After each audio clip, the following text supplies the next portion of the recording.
Hello and welcome. Thank you po for watching this video presentation po from the Bible Baptist Church of Bahay Pare dito po sa Candaba, Pampanga. Ako po si Pastor Matthew Wolf and I'm really thankful po that you are watching today. Actually, ang ating topic na yun po ay napakahalaga. It's a very critical and important topic po.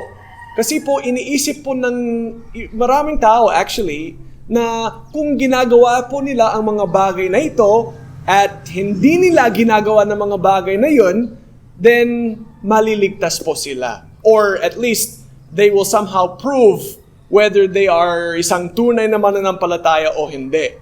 And I want to talk about that based on the book of Galatians. Kasi meron din pong similar problem sa Church of Galatia and meron pong similar scenario with the Apostle Peter. So I hope you can join us today and let's learn what God's Word says. So God bless you and maraming salamat po sa inyong panonood.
For the orphan, strength for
Malinaw at simpleng itinuro ni Apostol Pablo ang mensahe ng biyaya, na ang kaligtasan ay dahil sa biyaya ng Diyos sa pamamagitan ng pananampalataya. Hindi po ito sa pamamagitan po ng ating sarili, ito po ay kaloob ng Diyos at walang sino mang maaaring makapagmayabang sa kanyang presensya. Ano po? Napakahalaga po ang message of grace, di po ba? Ang mensaheng po ito ay galing sa Diyos at direkta niyang itong ibinigay kay Pablo.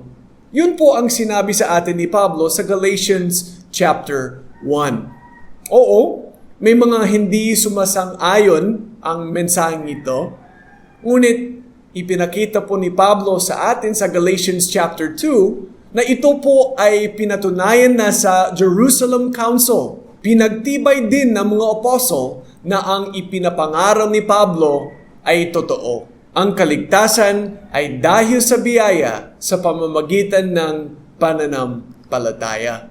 Pero ang mensahe ng biyaya ng Diyos ay haharap pa sa matitinding pagsubok. At ang isa sa pinaka-critical na pagsubok po ay patungkol kay Apostle Pedro. At dito po sa Galatians chapter 2, parang lumilitaw na tinadikuran niya sa mensahe ng biyaya ng Diyos. At sa gayon, ang buong mensahe po ay naging malabo. Dahil sa tila paglingkod ni Pedro, ang iba ay nalayo sa ebanghelyo ng biyaya ng Diyos. At ang buong mensahe po ay naharap sa posibleng pagkatalo. So napaka-importanting usapin nito. This is a very critical thing. And Paul tells us about this issue in Galatians chapter 2. Inilarawan po sa atin ng verses 11 hanggang 14 ang kaganapan sa Antioch kung saan po ito nangyari. At sa verses 15 hanggang 18 naman, ipinaliwanag sa atin ni Pablo ang uri at ang kabigatan ng pagkakamali ni Pedro. Isang malaking tagumpay ang nangyari sa Jerusalem. Si Santiago, Pedro at Juan ay tumayo at inaabot ang kanang kamay ng pakikisama kay Pablo at Barnabas. Habang si Pedro ay nagmimiministeryo sa mga Jews at si Pablo naman ay sa mga Gentiles, ang mensahe ipinapangaral nila ay pareho lang. Ang kaligtasan ay sa biyaya sa pamamagitan ng pananampalataya. At ito po ay hiwalay sa anumang kayang gawin ng tao. Hiwalay sa mga pagsunod sa mga batas. Hiwalay sa pagtutuli at hiwalay sa pagtupad sa mga kautusan ni Moises. Ang kaligtasan po ay sa biyaya ng Diyos sa pamamagitan ng pananampalataya. Dito po ay may pagkakaisa, pagkakatugma, at pagkakasundo. Pero something happened. In fact, makikita po natin yan sa verse number 11. Verse 11 starts with that word, but. But, when Peter was come to Antioch, I withstood him to the face, because he was to be blamed. Nang si Pedro ay dumating sa Antioch, tinutulan ko siya ng harapan dahil siya ay mali. Ang tila perpektong pagkakasundo sa Jerusalem ay naging kaguluhan naman pagdating sa Antioch. Makikita natin na noong una mukhang sila ay lubos na nagkakaisa, pero ngayon parang hindi na naman sila nakakasundo. Sinabi ni Pablo na nilalalabanan niya si Pedro. He withstood him to the face. Siya po ay sumasalungat sa kanya dahil siya po ay nagkamali. He was to be blamed. Bakit po? Bakit ganun? Tungkol saan ba ang lahat ng ito? Ano ba ang nagawa ni Pedro? At bakit sinasabi ito ni Pablo sa mga taga-Galatia? So let's look at this background and set the background to help us na mas maunawaan po yung reason for these verses in Galatians. Pagkatapos po ng Jerusalem Council, si Pablo ay bumalik sa iglesia sa Antioch ang iglesia po na nagsugo sa kanya bilang misyonaryo. And shortly after that, si Pedro po ay dumating din sa Antioch at nakita niya ang isang lumalagong iglesia. The church at Antioch is really thriving talaga. Maraming tao dun ang ligtas na. Sila po ay nagsama-sama upang maglingkod sa Panginoon at matuto mula sa kanyang salita. Pinupuri nila ang Panginoon at sinasamba. And it's a joyful spirit. Maganda po ang church at Antioch. May mga Hudyo at Hentil po na mananampalataya. May mga Hudyo at Hentil na mananampalataya na nagagalak sa pakikisama sa isa't isa.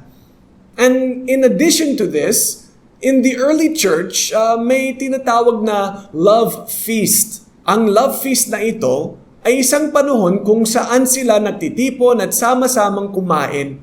Ito po ay isang pagpapahayag ng pakikisama. Ang pagkain nila ng sama-sama ay naglalarawan po sa kanilang kagalakan, pagkakasundo, pagkakaisa, at pakikibahagi sa mga bagay tungkol sa ating Panginoon. Kapwa mga Jews and Gentiles ay nagsama-sama sa hapagkainan at kumain ng magkasabay.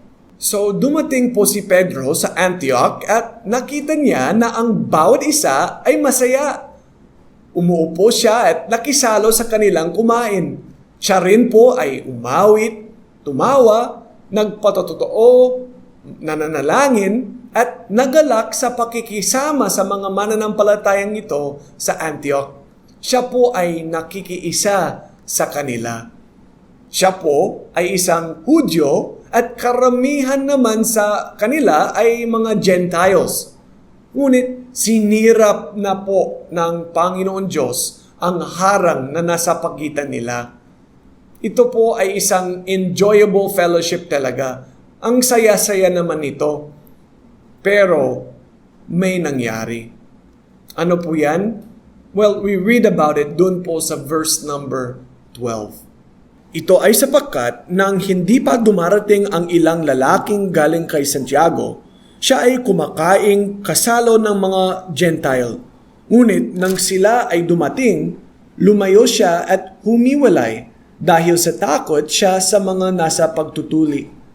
Isang araw, habang sila po ay kumakain, isang grupo mula sa Jerusalem na nagsasabing sila ay mga Kristiyano ang pumasok sa loob ng iglesia.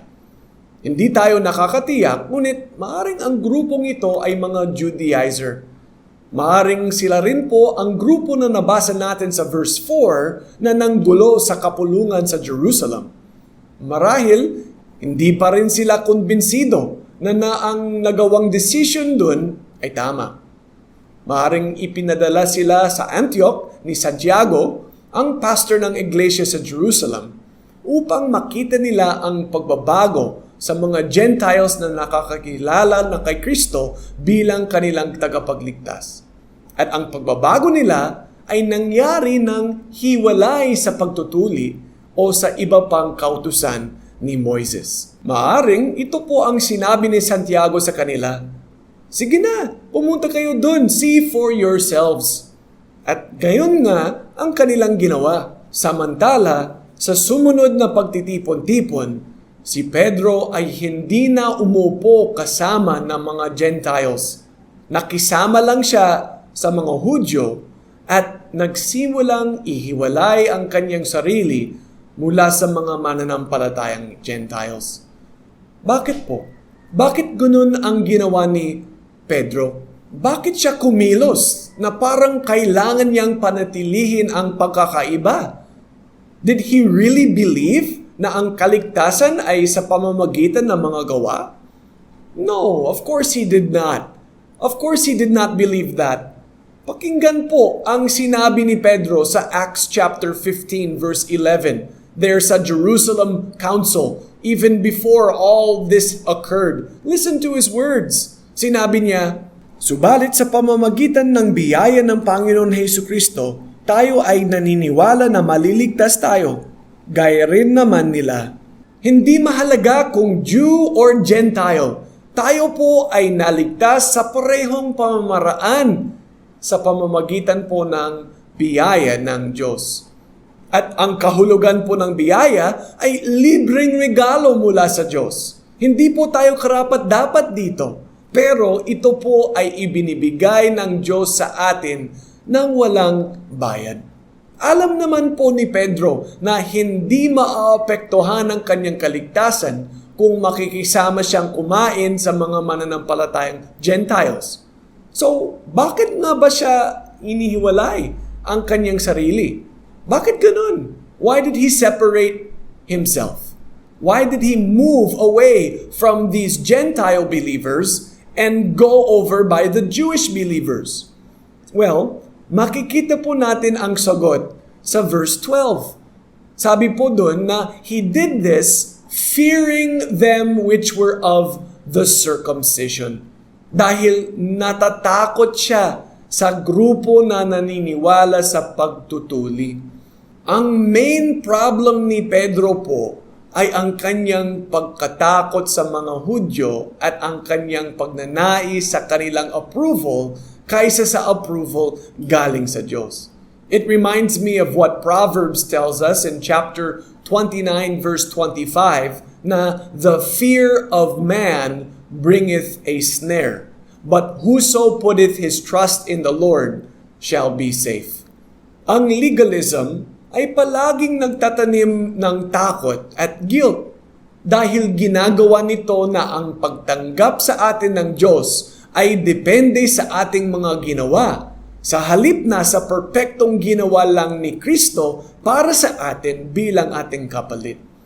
So si Pedro po ay maaring nag-alala na ang grupong ito ng mga legalista ay bumalik sa Jerusalem at sabihin sa lahat ng nandun kung ano ang nakita nila na ginawa niya. Na, tingnan nyo, si Pedro, I saw him eating there with those Gentiles.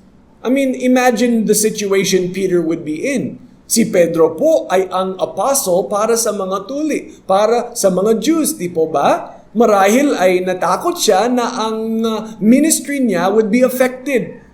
Natakot po siya na nahahadlangan ang kanyang ministry sa mga Jews if they know that he is eating with those Gentiles. If he's enjoying himself and enjoying the fellowship with them. I mean, kumakain, kasama nila, di po ba? What's he doing? So, why is he not following all these rules and regulations? Now, ayaw niyang maging sagabal o isang katitisuran sa mga Jews? Of course not. In fact, he didn't want to cause those problems, and maybe you're thinking, what's the big deal? Ano ba ang mali doon? He is just trying to protect his testimony perhaps. Kaya, ano po? Hiniwalay niya ang kanyang sarili. He left to go to the other table. Mukha namang maganda ang kanyang motibo. I mean, that's all he wants, diba? And even Paul himself said that he became all things to all men so that he might win some. Di po ba? I mean, even Paul taught he did not want to be a stumbling block to others. So what's the big deal? Why did Paul confront Peter for what he did?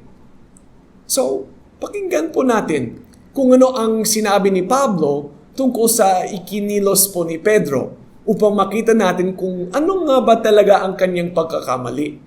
And we see this in verse number 13. At ang ibang Hudyo ay sumama na rin sa kanyang pagkukunwari. Kaya maging si Barnabe ay nahikayat na rin ng kanilang pagkukunwari. Sinasabi po ni Pablo sa atin na si Pedro ay kumikilos ng may pagkukunwari or hypocrisy. At nagaya pa sa kanya ang ibang mga Hudyo. Kahit nga si Barnabas ay nasama sa pagkukunwaring ito. He's really acting in a hypocritical way.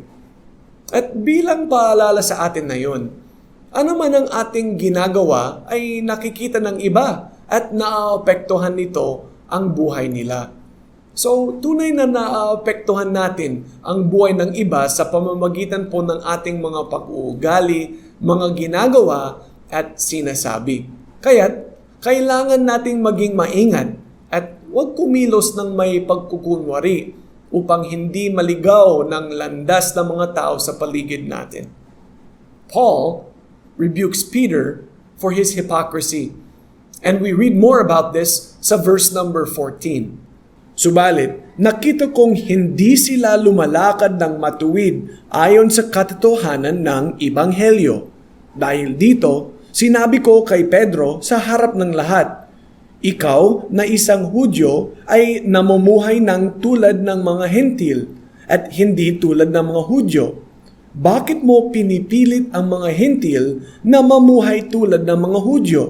Tinutulan po ni Pablo si Pedro dahil ang nais ng Diyos ay maninindigan tayo para sa katotohanan ng Ebanghelyo.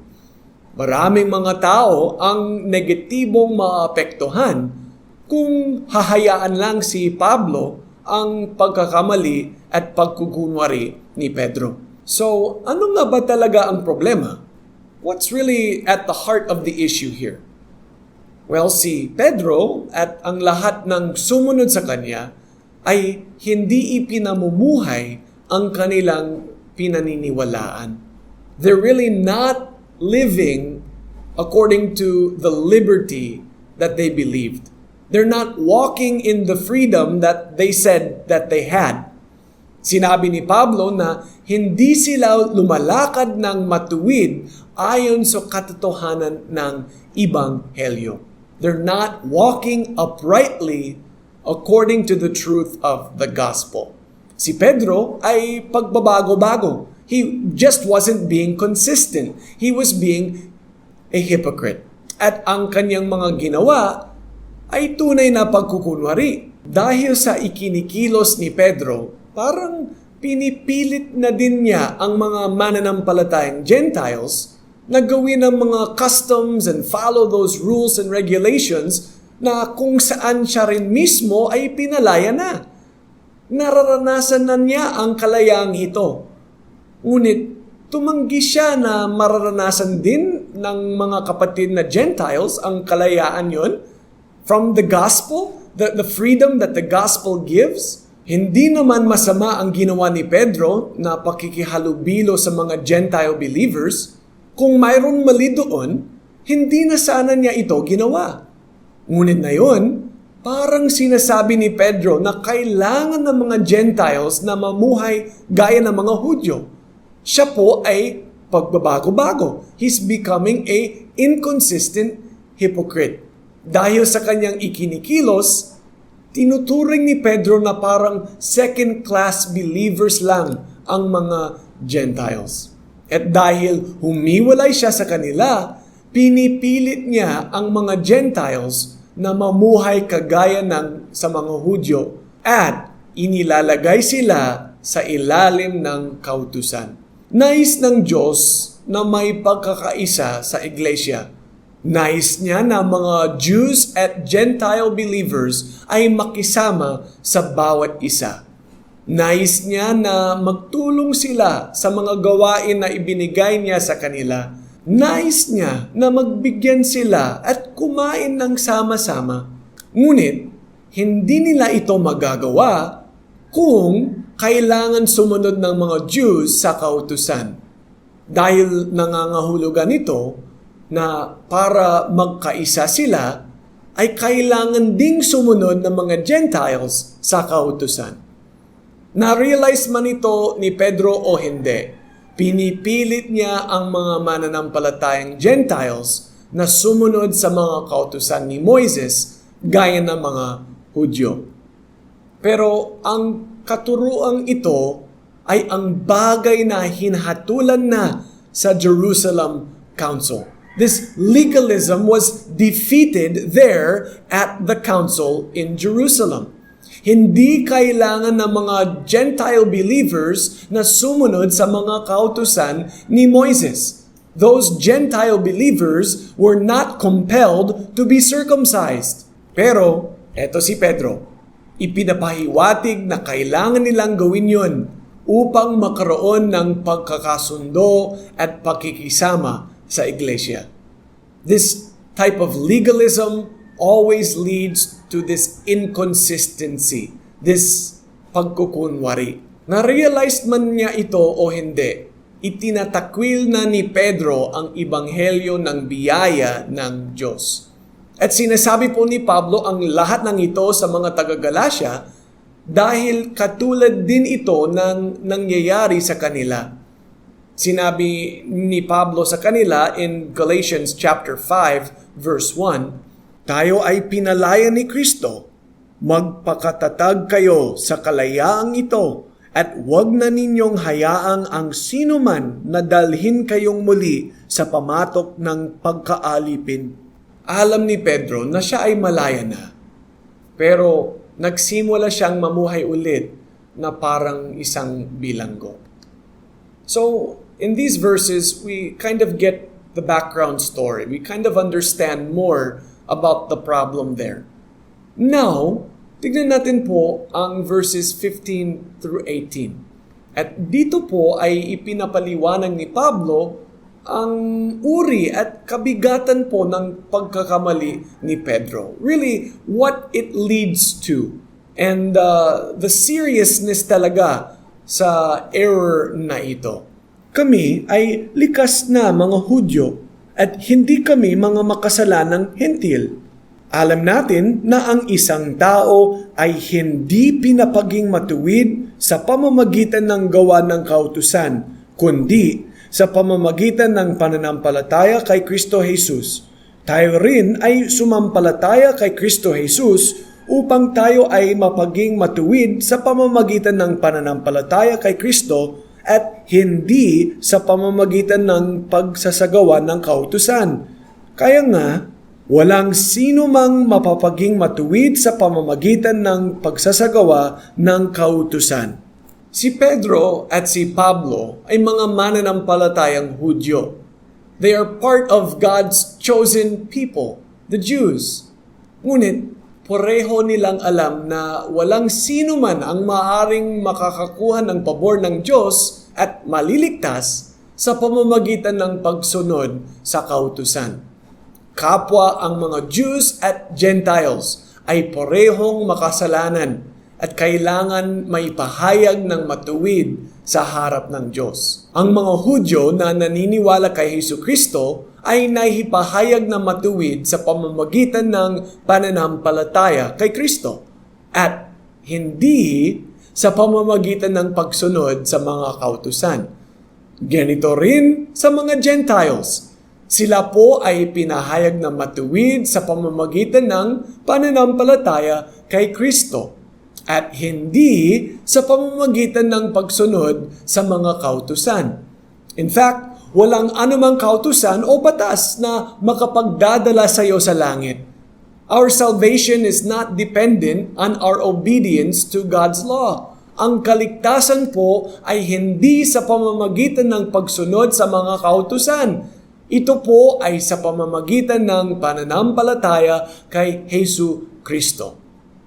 So bakit sinabi po ni Pablo ang lahat ng ito? Talaga bang ikinaila na ni Pedro na ang kaligtasan ay sa pamamagitan ng pananampalataya?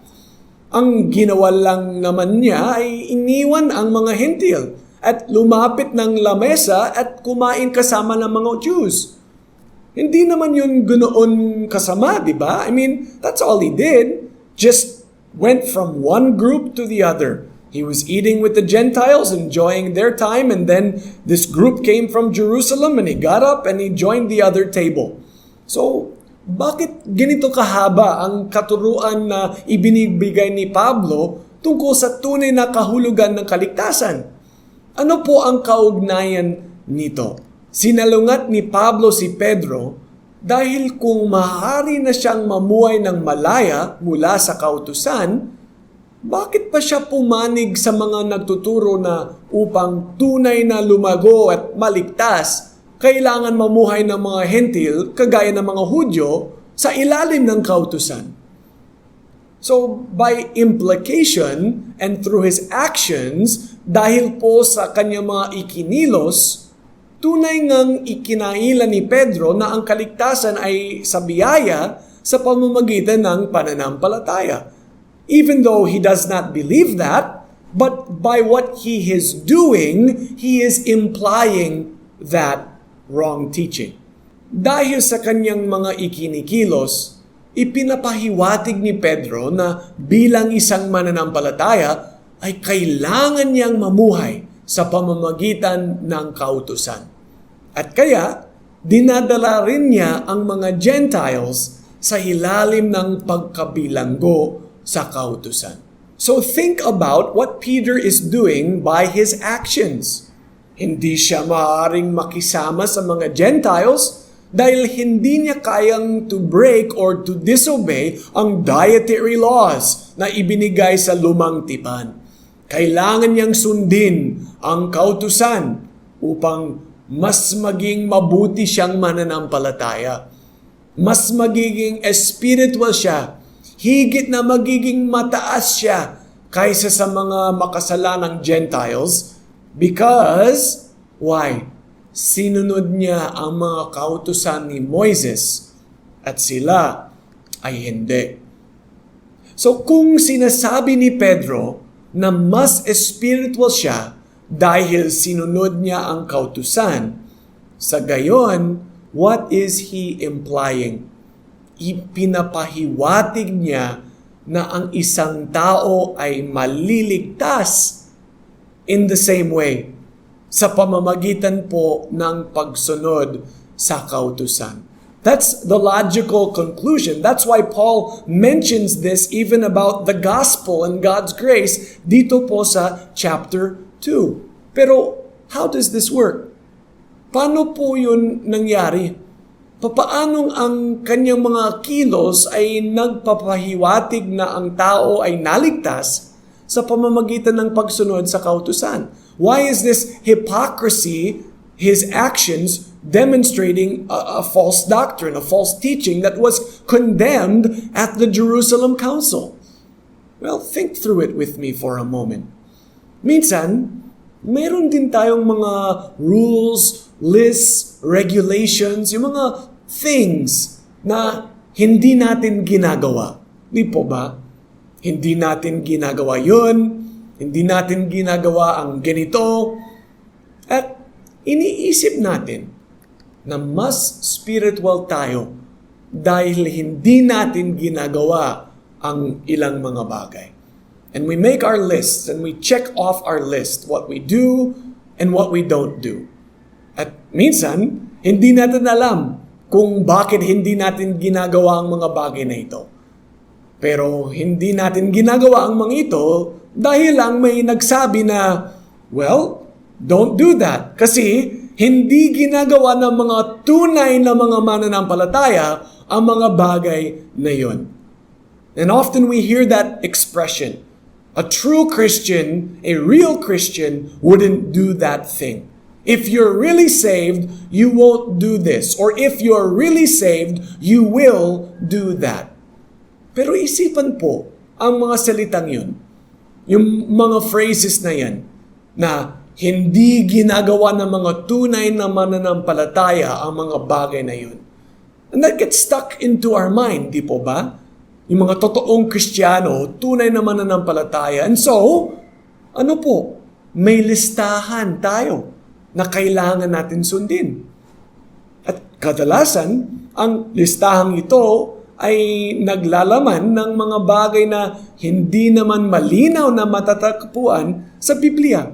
Oftentimes, there's really not a very clear teaching in Scripture as to why we do something or why we don't do something. We just don't do it or we do it because we think na isang tunay na mananampalataya won't do this or will do that, and that gets stuck in my mind or your mind.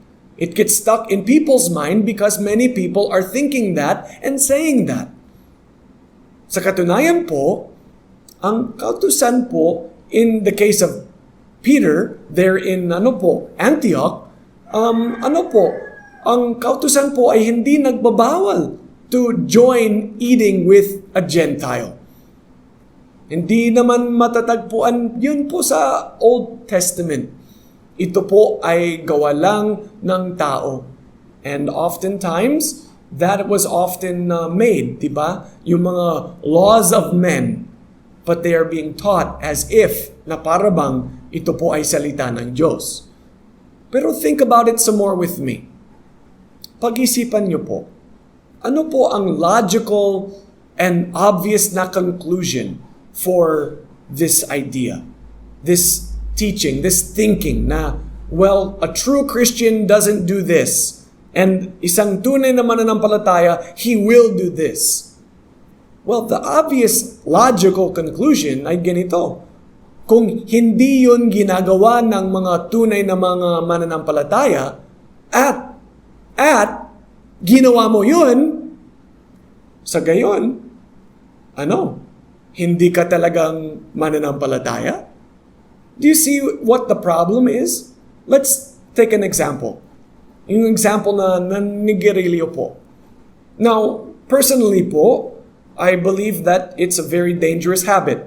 Hindi maganda po para sa kalusugan mo. Pero I've heard it said before na a real Christian won't smoke. Kung ikaw po ay tunay na mananampalataya, then you will not have that naninigarilyo po. Hindi ka naninigarilyo kung ikaw ay totoong Kristiyano. So, how about if you do smoke? What does that mean? Ang bawat isang naninigarilyo ay hindi talagang totoong Kristiyano? So, upang maging totoong Kristiyano, kailangan mo iwasan ng naninigarilyo? Nakita nyo ba? Kahit, like I said, please don't misunderstand me. I'm not advocating for yung naninigarilyo. Pero isipan po, what is the standard for becoming a Christian? With that type of thinking, the standard is whether or not you smoke a cigarette. Kung yes, you're not a true Christian. Kung hindi, then maybe you're a true Christian if you've trusted in Jesus Christ. May inconsistency, di po ba? May pagkukunwari, di po ba? So, kung gusto mo na maging mananampalataya o patunayan na ikaw ay tunay na mananampalataya, then what? Huwag mong gagawin ang mga yun. Nakikita mo ba kung paano po ito naging laban sa ebanghelyo ng biyaya? Where is the arrow pointing? Where is the focus about salvation here? Sa halip na tumingin kay Kristo, at sa tapos ng gawa niya sa krus, ito po ay tumitingin sa inyong mga gawa. To your works, to your obedience, to your following the rules or regulations. Sa halip na nakatuon sa ginawa ni Jesus, dun po sa krus, at sa biyaya ng Diyos, ang pagtuon ay nasa iyong pag-uugali at kakayahan na sumunod sa mga panuntunan. So yun po ay ang ipinahiwatig ni Pedro sa pamamagitan ng kanyang mga ikinilos sa Antioch. At yun din ang ipinahiwatig ng maraming mananampalataya sa panahon natin na yun. By how they're saying it or even the messages they're hearing. Kahit na hindi ka talagang naniniwala na ang kaligtasan po ay sa pamamagitan ng mga gawa, ito po ang ipinapahiwatig mo kung sinasabi mo na ang isang tao ay ligtas o hindi, base lang sa kanilang pag-uugali o pagkilos. Ipinapahiwatig mo na ang kaligtasan ay hindi sa biyaya ng Diyos. Sa halip, ito po ay sa pamamagitan ng paggawa at hindi paggawa ng mga bagay. Ito po ang dahilan kung bakit lubos na nag-aalala si Pablo at kung bakit ibinigay niya sa atin ang isa sa pinakamalinaw na verses sa Bible telling us na ang kaligtasan ay hindi sa pamamagitan ng mga gawa. Alam natin na ang isang tao ay hindi pinapaging matuwid sa pamamagitan ng gawa ng kautusan, kundi sa pamamagitan ng pananampalataya kay Kristo Jesus. Tayo rin ay sumampalataya kay Kristo Jesus upang tayo ay mapaging matuwid sa pamamagitan ng pananampalataya kay Kristo at hindi sa pamamagitan ng pagsasagawa ng kautusan. Kaya nga, walang sino mang mapapaging matuwid sa pamamagitan ng pagsasagawa ng kautusan. Maaari bang mapawalang sala ang tao sa pamamagitan ng pananampalataya at mga gawa? Ano po? Ang sagot po ay clearly, no. Of course not. That's the clear teaching that we see sa buong Biblia. Lalo-lalo na po dito po sa Galatians chapter 2 verse 16. Now, syempre naman po, nais po ng Panginoon Diyos para sa bawat mananampalataya to live a life of obedience sa Panginoon Diyos. Pero when we are talking about the gospel, we must remember that our justification is by grace through faith in Christ, period. Ang pagpapawalang sala po sa harap ng Diyos ay hindi sa pamamagitan ng pagsunod sa kautusan. Bawat tao, Hudyo man or Hentil, ay napawalang sala sa harap ng Diyos sa pamamagitan ng pananampalataya kay Hesu Kristo. No exceptions. That's the only way. There is no other way. Paul concluded, di po ba, sa Romans chapter 3, that a man is justified by faith without the deeds of the law, apart from the deeds of the law. Kaya, kinikilala natin na ang tao ay pinapaging matuwid sa pamamagitan ng pananampalataya, hiwalay sa mga gawa ng kautusan. No amount of obedience, no amount of following this rule or that rule, no amount of law-keeping, rule-keeping will ever justify you in God's sight. Hindi ka, ipinahayag ng matuwid ng Diyos by your obedience to God's law. That's what God's Word tells us.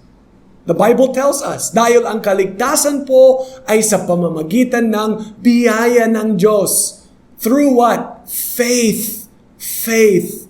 Faith in Christ. Kaya, sa situation nito in Galatians chapter 2, ang Jews and Gentiles ay maaaring makisama sa isa't isa at ituring na pantay lamang sila. Peter doesn't need to get up and move to the other table dahil ang hypocrisy niya, his pagkukunwari, is demonstrating that God's grace isn't enough. Kahit that's not what he believed, yun po ay ang ipinakita niya sa pamamagitan po ng kanyang pagkikilos o ikinikilos. So we need to be sure that we are not also implying something that would compromise the clarity of God's grace in the message of salvation. Yes, there may be many things that as believers God wants us to do or we should do, or we know na ito po ay kalooban ng Diyos and malinaw na ito po ay hindi kalooban ng Diyos. But we must never forget the truth of our salvation. It's never based on what we do or don't do. It's only based on what Jesus did for us. At ang kanyang kamatayan po sa krus ay sapat na. Ibinuhos niya ang kanyang dugo upang bayaran para sa lahat ng ating mga kasalanan. At siya po ay bumangon muli sa tagumpay. Our only hope is Christ. It's never based on how well you perform. It's never based on if you follow the list, if you do this or don't do that. Kaya, we need to keep the message of God's grace and this beautiful gospel of grace clear. Even if maybe Peter had a good motive, but what did Paul do? Hindi sapat if our motive is right. We must not compromise the truth of Scripture. So sana po, we are maybe a little bit more careful about what we imply, and we never imply something that would compromise this message of the gospel of grace. I pray this message has been a blessing to you, and I hope that you can keep going on, serving God and going forward for His glory alone.